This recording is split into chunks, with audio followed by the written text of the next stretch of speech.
We're here at the press launch for the 2014 Honda CTX1300.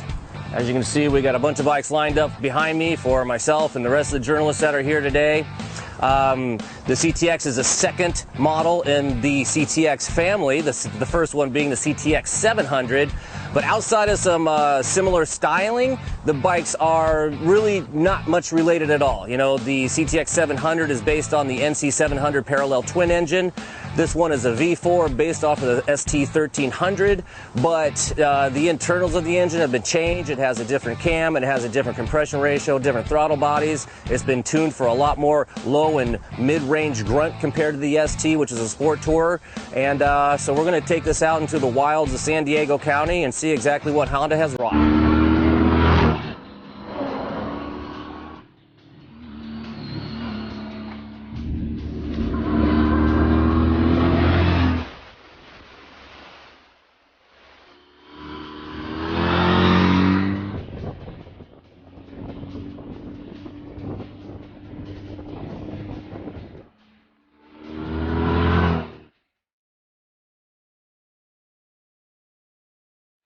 So we are here at the Locomotive Museum in Campo, California.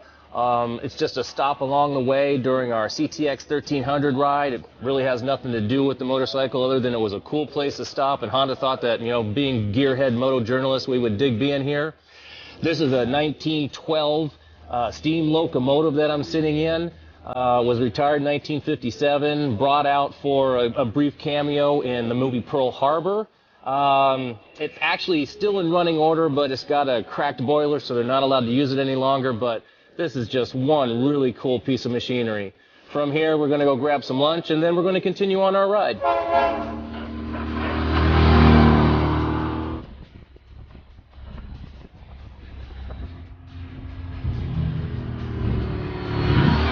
Here we are at the end of our Honda CTX 1300 press launch ride day. We've definitely had enough miles on today to determine a few things about this new motorcycle. One thing we talked about earlier was the engine, and you know, for sure Honda did it right. They've got a lot of low-end and mid-range grunt. Now, as a traditional motorcyclist, something kind of like the NC700 is a little bit you got to familiarize yourself with is the low rev limiter. You know, it redlines about 7,000. The rev limiter kicks in about 7,500. You know, for most of us, they're usually used to revving a lot higher.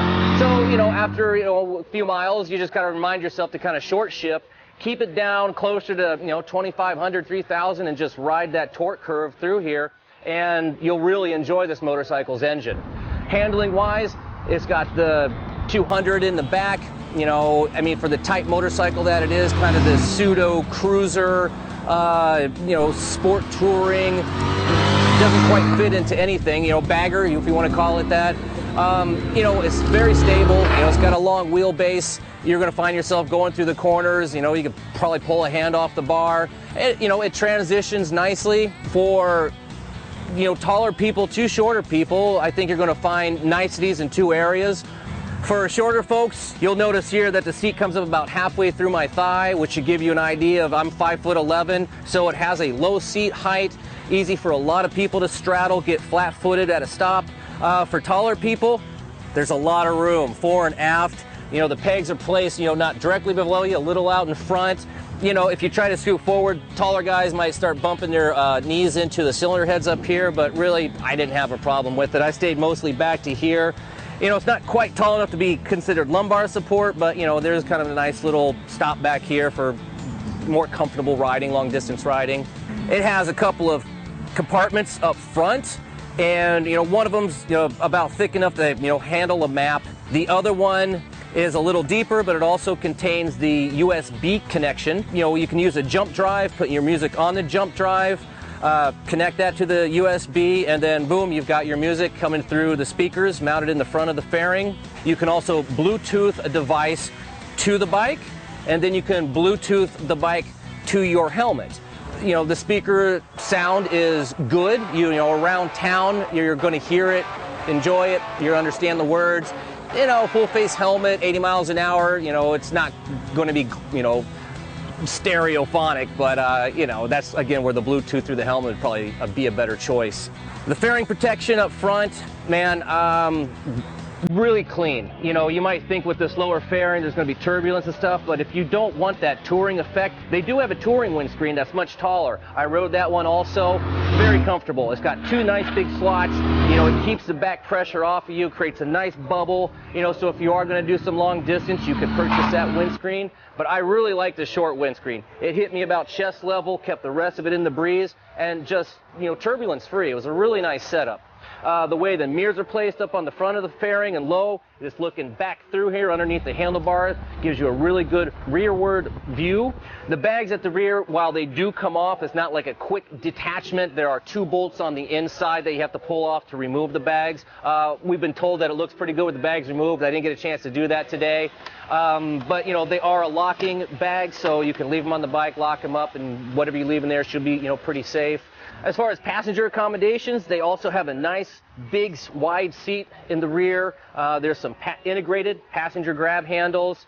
Yeah, down here in the engine compartment, you've got these really cool, you know, the two pipes on either side. I mean, a really attractive element of this motorcycle. And this little mechanism, this plastic cover up here, actually hides steel bar, so you've got a crash protector that comes integrated into the motorcycle itself. Now, these should be hitting dealerships pretty much at the same time this story is coming out, or really soon thereafter. It's kind of a different looking model. You know, again, we call it a bagger, a little bit of a sport tourer. I mean, Honda's kind of, you know, doing their own little niche with this.